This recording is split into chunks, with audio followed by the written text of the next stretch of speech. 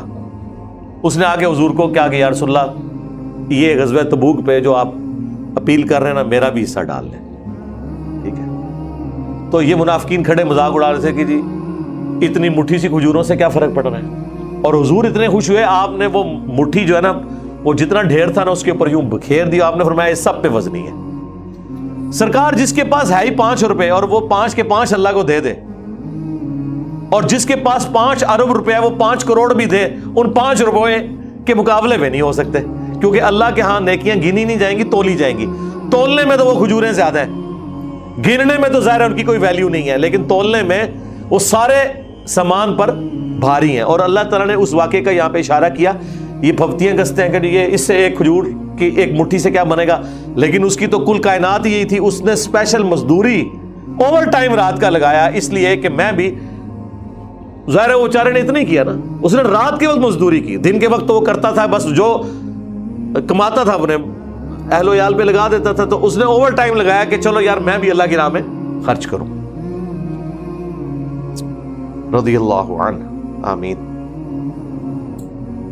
والذین لا یجدون الا جہدہم، وہ نادار لوگ ایسے ہیں کہ نہیں پاتے مگر محنت اور مشقت کی مزدوری کر کے.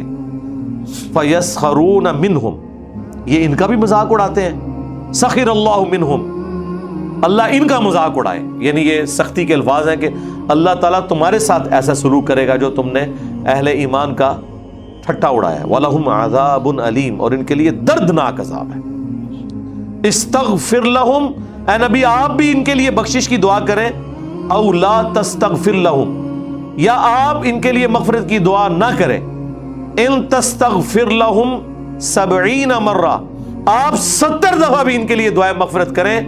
فلن یغفر اللہ لہم، اللہ تعالیٰ ہرگز انہیں معاف نہیں کرے گا. اللہ کے رسول بھی 70 دفعہ، اور یہ 70 کا عدد تو ایک ڈیجٹ کے طور پہ نہیں، کثرت کے لیے آیا. ویسے تو 70 کی گنتی بھی پوری کرنے میں ٹائم لگتا ہے، اور اللہ کے نبی کو کہا جا رہا ہے آپ 70 دفعہ بھی دعائیں مغفرت کریں، ہم نے توبہ ان کی قبول نہیں کرنی.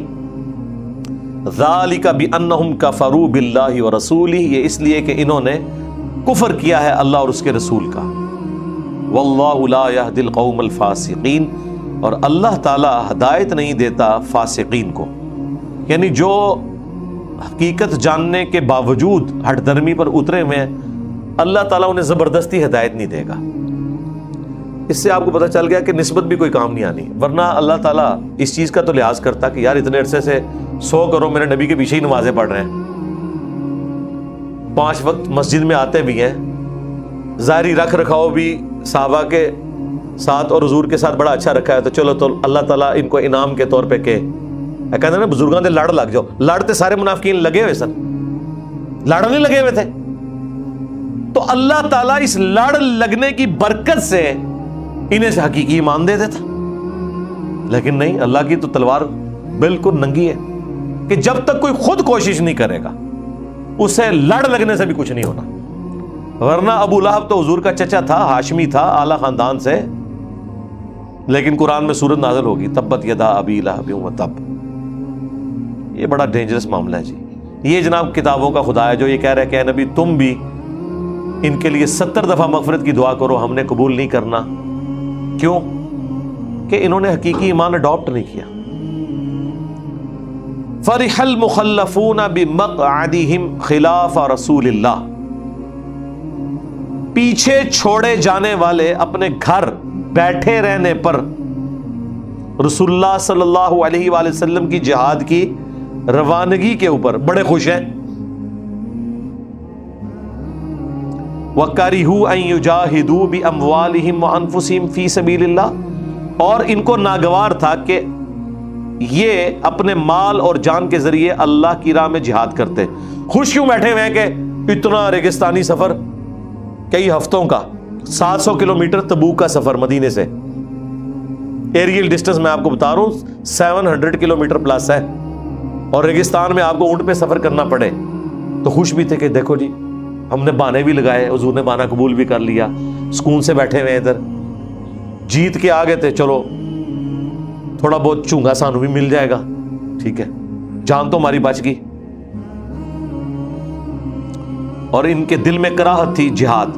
اب یہ دوسرا ٹیسٹ آ گیا, ایک تو کنجوس ہوتا ہے منافق, دوسرا اللہ کی راہ میں قربانی جہاد کی نہیں کر سکتا, قتال کی نہیں کر سکتا, کیونکہ جان اسے عزیز ہوتی ہے, نہ مال نہ اپنی جان. وَقَالُوا لَا تَنْفِرُوا فِي الْحَرِّ, اس سے پہلے کہ کوئی انہیں سمجھائے یہ خود لوگوں سے کہتے ہیں یار آگ میں نہ جا کے اپنے آپ کو پھینک دو. کدھر وہ 1.5 لاکھ کی رومن امپائر کی فوج, اور کدھر تم لوگ جو اسلحہ بھی ویسا نہیں رکھتے, تو گویا تم اپنے آپ کو آگ میں جھونک رہے ہو, جنگ کی آگ میں بھی پلس موسم کی گرمی بھی. اب اللہ تعالیٰ کی طرف سے جواب دیکھ لیں, یہ کتابوں کا خدا ہے, بابوں کا خدا ہے کہ اللہ تعالیٰ 70 ماؤں سے زیادہ غفور رحیم ہے, وہ تو اپنے دشمنوں کو بھی سن لو کیا کرتا ہے اللہ تعالیٰ. جب انہوں نے کہا نا کہ نہ آگ میں اپنے آپ کو جھونکو, یعنی خود تو جا ہی نہیں رہے تھے, لوگوں کو بھی منع کر رہے تھے. قل, اے نبی ان سے فرماؤ, نار جہنم اشد حرا, دوزخ کی آگ جو ہے اس آگ سے زیادہ سخت ہے جس سے تم بچ رہے ہو, گرمی کی آگ سے اور جنگ کی آگ سے. اس سے بچ رہے ہو نا, تو تم نے الٹیمیٹلی, یہ تو چند ہفتوں یا مہینوں کی لڑائی ہوگی نا, لیکن وہاں پہ جو دوزخ تمہارا انتظار کر رہی ہے نا وہ آگ, اس سے اپنے آپ کو کیسے بچاؤ گے؟ رسول اللہ کے ساتھ غداری کر کے. جو بخاری مسلم میں حدیث ہے کہ جہنم کی آگ جو ہے دنیا کی آگ سے 70 گنا زیادہ تیز ہے. یہ تو فزیکل آگ کی بات ہو رہی ہے نا, وہ جہاد میں جانے کو بھی اپنے لیے آگ ہی تصور کرتے تھے. لو کانوا یفقہون, کاش یہ اس حقیقت کو جان لیتے, تفقہ کر لیتے کہ ہم دنیا کی گرمی کی آگ اور جنگ کی آگ سے بچ رہے ہیں, لیکن اس کا انجام جہنم کی آگ ہونے والی ہے, تو پھر دنیا کی آگ کو برداشت کرتے اور آخرت کی ہمیشہ کی کامیابی اللہ سے حاصل کر لیتے. فَلْيَضْحَكُوا قَلِيلًا, تو انہیں چاہیے کہ بہت کم ہی ایسا کریں. ہاں, وَلْيَبْكُوا كَثِيرًا, اور زیادہ رویا ہی کریں. یہ جو خوشیاں منا رہے ہیں, کیونکہ بات شروع ہوئی تھی نا, یہ بڑے خوش ہیں کہ دیکھو جی حضور کو پتہ بھی نہیں لگا, بہانہ کیا کہ بیوی بیمار ہے, حضور نے کہا چلو ٹھیک ہے, تو اللہ کو بھی ہم بہانہ لگا لیں گے کہ تیرے نبی سے ہی تو ہم اجازت لے کے آئے ہیں. اچھا اجازتیں لی ہوئی تھی انہوں نے, ٹھیک ہے, اسی لیے اللہ تعالیٰ کہتا ہے کہ اے نبی آگے چل کے آئے گا, یہ قسمیں اٹھا کے آپ کو اور آپ کے ساتھیوں کو راضی کر لیں گے, میں نے نہیں راضی ہونا. ہاں, اللہ کا تو کوئی رشتہ دار نہیں ہے نا, اگر نبی بھی کسی کو چھوڑ دے اللہ نے نہیں چھوڑنا. اور نبی کی سفارش بھی اس کے حق میں کوئی کام نہیں آنی، کیونکہ اللہ کا تو کوئی رشتہ دار نہیں ہے۔ اللہ کی تو رشتہ داری پیغمبر کے ساتھ نہیں ہے، تو باقی کسی کے ساتھ کیا ہوگی؟ خالق اور مخلوق کا فرق ہے۔ اسی لیے بخاری مسلم میں حدیث ہے، بعض اوقات تم میں سے کوئی چرب زبان ہوتا ہے اور مقدمہ میرے پاس لے کے آتا ہے، اور میں دلائل کی بنیاد پہ اس کی چرب زبانی سے متاثر ہو کے اس کے حق میں فیصلہ کر دیتا ہوں، حالانکہ وہ جھوٹا ہوتا ہے، اور میں بھی فیصلہ کر لوں، تب بھی اگر کوئی شخص اس فیصلے کے ساتھ اپنے گھر واپس گیا تو وہ جہنم کی آگ لے کے گیا، آگ کا ٹکڑا لے گیا، اگرچہ میں نے اس کے حق میں فیصلہ کیا ہے۔ کیوں کہ وحی کا علم تو نہیں حضور کے پاس آیا ہوا تھا، جہاں آتا تھا وہاں کہہ دیتے تھے، جو بخاری میں حدیث ہے کہ رسول اللہ کے زمانے میں دل پہ بھی اللہ تعالیٰ فیصلے کر دیتا تھا، کیونکہ نبی علیہ السلام کو وحی کے ذریعے بتا دیا جاتا تھا کہ یہ ایکچوئل سچویشن یہ ہے۔ جس طرح زید بن ارقم کے کیس میں ہو گیا نا، قسم اٹھائی عبداللہ ابن ابی نے کہ زید بن ارقم جھوٹ بول رہا ہے، زید بن ارقم نے بھی قسم اٹھائی کہ میں نے یا رسول اللہ خود سنا ہے۔ قرآن میں اللہ نے زید بن ارقم کو انڈورس کر دیا کہ واقعی اس نے سنا ہے کہ یہ عبداللہ ابن ابی کہہ رہا تھا کہ جب ہم عزت والے مدینے میں داخل ہوں گے تو یہاں سے ان ذلیلوں کو نکال دیں گے، نعوذ باللہ، رسول اللہ ان کے ساتھیوں کو، اور اللہ نے فرمایا عزت اللہ اس کے رسول اور اہل ایمان کے لیے، لیکن منافقین نہیں جانتے۔ یہاں پہ انڈورس کر دیا، کہیں پہ نہیں بھی ہوا، اللہ نے ان اٹینڈنٹ مسئلے کو چھوڑ دیا۔ تو اللہ تعالیٰ ہمارا انہیں چاہیے کہ یہ زیادہ رویا کریں اور بہت کم ہنسا کریں۔ بظاہر حالات فیوریبل ہیں ان کے لیے، لیکن آخرت ان کی داؤ پہ لگی ہوئی ہے۔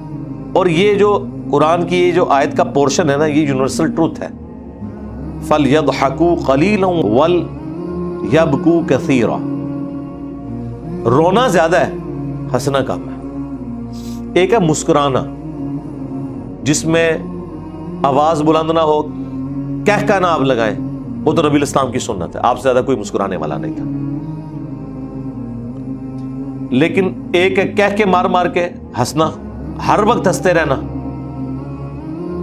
وہ پھر صحیح حدیث ہے جامع ترمذی میں، سنن ابن ماجہ میں، کہ یہ چیز انسان کے دل کو مردہ کر دیتی۔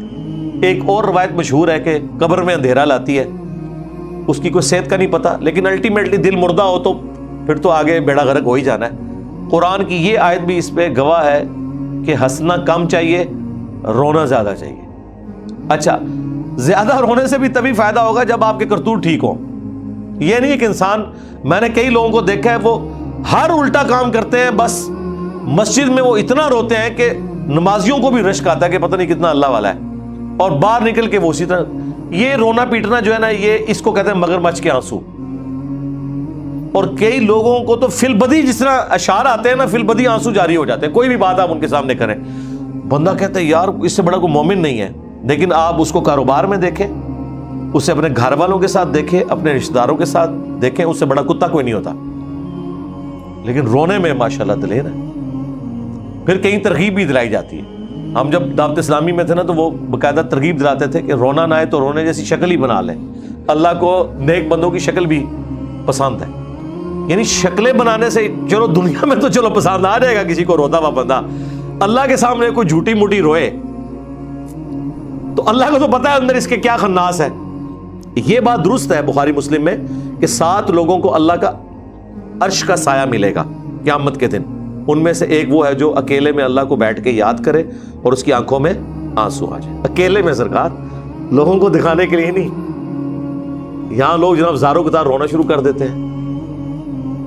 تو دعوت اسلامی میں بھی کلچر ہے، اور شیعہ کے ہاں تو یہ ایک اسٹیبلش یعنی کلچر ہے۔ وہ بات شروع ہوتی ہے، وہ کسی کو سمجھ آئے نہ آئے، ایک دم سارے رونا شروع کر دیتے ہیں۔ بندہ کہتا ہے یار اکیلا میں ہی ناس بھی بیٹھا ہوں، باقی تو سارے شیعہ علی بیٹھے ہوئے ہیں۔ ٹھیک ہے، وہ ایک کلچر بن چکا ہے۔ حالانکہ ان میں سے آپ پوچھیں کتنے لوگ ہیں جو نماز پڑھتے ہیں، اور حالت یہ ہے کہ جن 2 شخصیات کے اوپر پورے کا پورا مسلک کھڑا کیا ہوا ہے، وہ دونوں اللہ کے ساتھ کمٹمنٹ کی وجہ سے شہید ہوئے ہیں۔ حضرت علی نماز پڑھنے چلے گئے تھے، حالانکہ آپ کو بتایا گیا تھا کہ آپ کی لائف کو خطرہ ہے، لیکن آپ پھر بھی فجر کی نماز کے لیے مسجد میں گئے ہیں، اور راستے میں آپ پہ ابن ملجم نے حملہ کر دیا، خارجی نے۔ حسین ابن علی بھی نماز کی حالت میں تیر چلائے گئے کربلا میں۔ اور یہ وہ مصائب ہیں جو خود پڑھتے ہیں ان سے پوچھیں کہ بھئی حسین علیہ السلام بھی نماز پڑھتے ہوئے اللہ کو پیارے ہوئے، مولا علی علیہ السلام بھی نماز کے لیے جا رہے تھے، اللہ کو پیارے ہو گئے، مولا علی اور حسین کا نام رہ گیا، نمازاں کتے گئیاں، اللہ کتے گیا؟ جس کی وجہ سے حسین اور علی شہید ہوئے وہ چیز کدھر چلی گئی؟ وہ بیک فوٹ پہ چلی گئی۔ تو یہ رونے دھونے سے میرے بھائی، گریا بہت اچھی چیز ہے، کریں، کسی کے سامنے نہیں، اکیلے بیٹھ کے کریں۔ یہ لوگوں کے سامنے جان بوجھ کے رونا دھونا، ہم کسی پہ فتویٰ نہیں لگاتے کہ وہ ریاکاری کی وجہ سے کر رہا ہے، لیکن یہ چیز دیکھنی چاہیے، انسان کو خود غور کرنا چاہیے کہ اگر میں اکیلے بیٹھا ہوں اور میرے سامنے قرآن و سنت کا ذکر آئے تو کیا میرا یہی رسپانس ہوتا ہے جو لوگوں کے سامنے ہوتا ہے؟ تو آپ کو خود ہی پتہ چل جائے گا آپ کتنے مخلص ہیں رونے میں۔ یہ بات درست ہے کہ یہ چیز پسندیدہ ہے۔ بخاری میں بھی حدیث ہے، نبی علیہ السلام ایک چوراہے سے گزر رہے تھے، کچھ اصحاب وہاں پہ ہنس رہے تھے، تو آپ نے فرمایا جو میں جانتا ہوں نا، اگر تم جانتے ہوتے تو بہت کم ہنستے، زیادہ روتے۔ یہ حدیث بخاری کی، اس کے ساتھ جوڑ لیں۔ یہ تو پورشن آیا منافقین کے لیے، وہ صحابہ کرام کے بارے میں بھی تھا، یہ جنرل حکم بھی ہے کہ زیادہ ہنسنا، بہت زیادہ ہنسنا، نان سیریس ایٹیچیوڈ، یعنی مسلمان کا ایٹیچیوڈ جو ہے وہ نان سیریس نہیں ہونا چاہیے، سیریس ہونا چاہیے۔ لیکن سیریس کا مطلب یہ نہیں ہے کہ اتنے سیریس ہوں کہ لوگ آپ کے شر سے پناہ مانگیں، یہ بھی نہیں ہونا چاہیے، کیونکہ احادیث میں یہ بھی ملتا ہے کہ رسول اللہ سے زیادہ مسکرانے والا کوئی نہیں تھا۔ مسکرانا الگ چیز ہے، نبی علیہ السلام بہت زیادہ مسکراتے تھے، لیکن کہہ کے مار کے ہنسنا، ہر وقت ٹھٹا و مذاق کرنا، لطیفے سننا اور سنانا، ہر وقت اسی موڈ میں رہنا، یہ دوسری ایکسٹریم ہے۔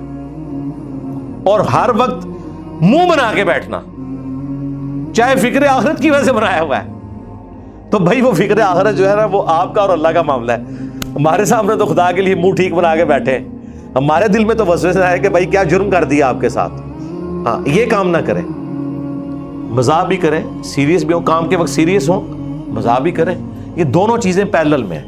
ہر وقت ہر بندے کا یہ کام نہیں ہے کہ وہ ایک طرح کے موڈ میں رہے، ہر مجلس کی ریکوائرمنٹس ڈیفرنٹ ہوتی ہیں۔ بہرحال یہ آیت بڑی کریٹیکل ہے، فَلْيَضْحَكُوا قَلِيلًا وَلْيَبْكُوا كَثِيرًا، انہیں چاہیے کہ تھوڑا ہی ہنسا کریں، زیادہ رویا کریں، جزاء بما كانوا يكسبون، یہ سزا ہے ان کی جو وہ کمایا کرتے تھے۔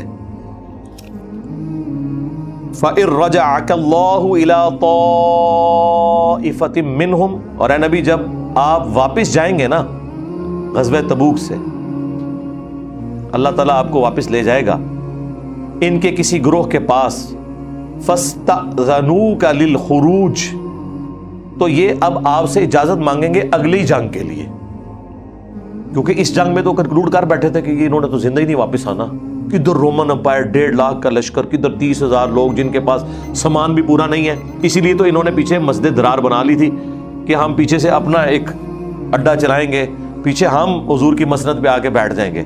حالانکہ پیچھے کہاں سے بیٹھنا تھا، خدا نہ خواستہ رسول اللہ اس سفر میں شہید بھی ہو جاتے، تو مولا علی تو پیچھے ہی تھے نا، وہ رسول اللہ کی لیگیسی کو آگے لے کے چلتے، اور پریکٹیکلی ثابت ہوا ہے، حضور کی وفات کے بعد ہزاروں لوگ مرتد ہوئے ہیں، تو کیا صحابہ کرام نبی علیہ السلام کی لیگیسی آگے نہیں لے کے چلے؟ منکرین زکوٰۃ کے خلاف، مسلمہ کذاب کے خلاف، اور کئی ایک ایشوز حضرت ابوبکر کے دور میں اٹھے، سارے محاذوں پہ پیرلل میں جنگیں شروع کی ہیں۔ یہ نہیں ہے کہ پہلے ایک فتنہ ختم کیا پھر دوسرا، نہیں، تھوڑی تعداد تھی پیرلل میں، کیونکہ انہیں یقین تھا کہ ہمارے نبی کے ساتھ اللہ کا وعدہ ہے، وَالَّذِي أَرْسَلَ رَسُولَهُ بِالْهُدَىٰ وَدِينِ الْحَقِّ لِيُظْهِرَهُ عَلَى الدِّينِ كُلِّهِ۔ یہ آیت بھی آئے گی سورہ توبہ میں کہ اللہ تعالیٰ نے اپنے رسول کو بھیجا ہی اس لیے تاکہ اسے باقی ادیان پہ غالب کرے، دین حق کے ساتھ جو بھیجا، الہدا قرآن کے ساتھ بھیجا۔ تو اے نبی، یہ آپ سے نا بعد میں اجازت طلب کریں گے نکلنے کے لیے کہ ٹھیک ہے، اب ظاہر ہے انہوں نے اپنی شرمندگی تو بچانی ہے نا، اب غزوہ تبوک اگر مسلمان جیت کے آ گئے، یعنی وہ جنگ تو ہوئی نہیں، وہ رومن امپائر بھاگ گئی وہاں سے، کیسے روم اپنا لشکر لے کے۔ اب مجھے بتائیں جو سپر پاور کو بھگا کے آیا ہو میچ کھیلے بغیر، اس کے آگے یہ کیڑے مکوڑے کیا چیز تھے جو پیچھے مسجد درار بنا کے بیٹھے تھے؟ تو اللہ تعالیٰ نے حضور کو بتایا کہ جب آپ جائیں گے نا تو دیکھیں کیسے چاپلوسی کرنے، یہ آگے آگے ہوں گے، اور یہ آپ سے کہیں گے یا رسول اللہ ایت کی تو ہم دسیا سی نا مجبوری ہے، اگلی بار دیکھو میں آگے ہوں گا تو یہ آپ سے نا اگلی جنگ کے لیے اجازت مانگیں گے۔ اگلی جنگ تو پھر آئی نہیں نا حضور کی زندگی میں, حضور تو چلے گئے, وہ تو پھر حضرت ابوبکر کے دور میں جنگیں آئیں, حضرت عمر کے دور میں. تو اللہ تعالیٰ ہمارا جب یہ آ کے آپ سے کریں گے نا بہانے, فَقُلْ لَن تَخْرُجُوا مَعِيَ أَبَدًا, تو تم نے ان سے فرمانا ہے کہ تم کبھی بھی ہمارے ساتھ اب نہیں نکلو گے, کراس لگ گئے. وَلَن تُقَاتِلُوا مَعِيَ عَدُوًّا, اور کبھی بھی تم ہمارے دشمنوں کے مقابلے پہ ہمارے ساتھ نہیں کھڑے ہوگے. اِنَّكُمْ رَضِيتُمْ بِالْقُعُودِ, تم نے خود مدینے میں رک جانے کو پسند کیا, اول مرہ, پہلی دفعہ. فَاقْعُدُوا مَعَ الْخَالِفِينَ, اب ٹھہرے رہو پیچھے رہ جانے والوں میں, اب ہمیشہ کے لیے تم پیچھے ہی رہوگے. یہ ہے اللہ کا غصہ, جو میں نے کہا تھا نا سورہ الانعام کی آیت نمبر 110 ہے کہ اللہ تعالیٰ ان کے دلوں اور آنکھوں کو حق قبول کرنے سے پھیر دے گا, جیسا کہ پہلی دفعہ جب ان پہ حق کھلا انہوں نے حق سے روگردانی کی. اور اللہ تعالیٰ فرماتا ہے اب آسمان سے فرشتے بھی نازل ہوں, مردے ان سے کلام کرے, اور قیامت ان کے سامنے قائم ہو جائے, پھر بھی یہ ایمان نہیں لے کے آئیں گے, کیونکہ اللہ نے ان کے دلوں پہ مہر لگا دی ہے. یہاں پہ بھی دیکھیں یہ اللہ تعالیٰ کس طرح ناراض ہو جاتا ہے فوراً. ایک چانس اس پہ اللہ تعالیٰ کہہ رہا ہے وہ پہلی دفعہ. کیوں؟ غزوہ تبوک پہ اناؤنسمنٹ ہوئی تھی کہ اس جنگ میں جو شریک نہیں ہوگا نا وہ منافق شمار ہوگا. اس سے پہلے ساری جنگیں آپشنل تھی. تبوک جو ہے نا یہ ایسی جنگ تھی جس میں حکم تھا کہ ہر بندے نے شامل ہونا ہے, سوائے عورتوں کے اور مریضوں کے اور اپاہج لوگوں کے. اس میں انہوں نے بہانا کیا, اللہ نے کہا کراس, دیٹس آل. اور یہاں پہ بھی غصہ ٹھنڈا نہیں ہوا. وَلَا تُصَلِّ عَلَىٰ أَحَدٍ مِّنْهُمْ مَاتَ أَبَدًا, اور آپ نے کبھی بھی اب جنازہ نہیں پڑھنا ان میں سے کوئی مر جائے ان کا. یہ آیات ہیں جو عبداللہ ابن ابی کا جو بخاری مسلم میں آتا ہے, حضور نے جنازہ پڑھا دیا, اپنا کرتا دیا, لعاب دہن اس کے منہ میں ٹپکایا, کیونکہ اس کا بیٹا عبداللہ جو ہے وہ کامل الایمان صحابی تھا, حضور نے اس کی دل جوئی کی. اللہ اکبر. وَلَا تَقُمْ عَلَىٰ قَبْرِهِ, اور نہ ان کی قبر پہ اب آپ نے کھڑے ہونا ہے کبھی. اس میں یہ بھی پتہ چل گیا کہ قبر پہ جا کے دعا کرنا سنت ہے. اسی لیے کہا جا رہا ہے کہ منافق کی قبر پہ آپ نے جا کے دعا نہیں کرنی, صرف اہل ایمان کی قبروں پہ جانا ہے. جو بخاری مسلم میں وہ ایک مسجد نبوی میں ایک حبشیہ عورت صفائی کرتی تھی, جو حضور کو پتہ ہی نہیں چلا, فوت ہو گئی, تو صحابہ نے راتوں رات دفنا دیا. پھر حضور نے کہا کدھر گئی؟ فوت ہو گئی. حضور نے جنازہ پڑھا جا کے, اس کی قبر پہ جا کے پڑھا, اور فرمایا کہ یہ قبریں اندھیروں میں ڈوبی ہوئی تھیں, میرے جنازہ پڑھنے کی برکت سے اللہ تعالیٰ نے انہیں نور سے بھر دیا. انہم کفروا باللہ ورسولہ, بے شک انہوں نے کفر کیا اللہ اور اس کے رسول کا. وماتوا وہم فاسقون, اور انہیں موت اس حال میں آئی ہے کہ یہ اللہ کے نافرمان تھے.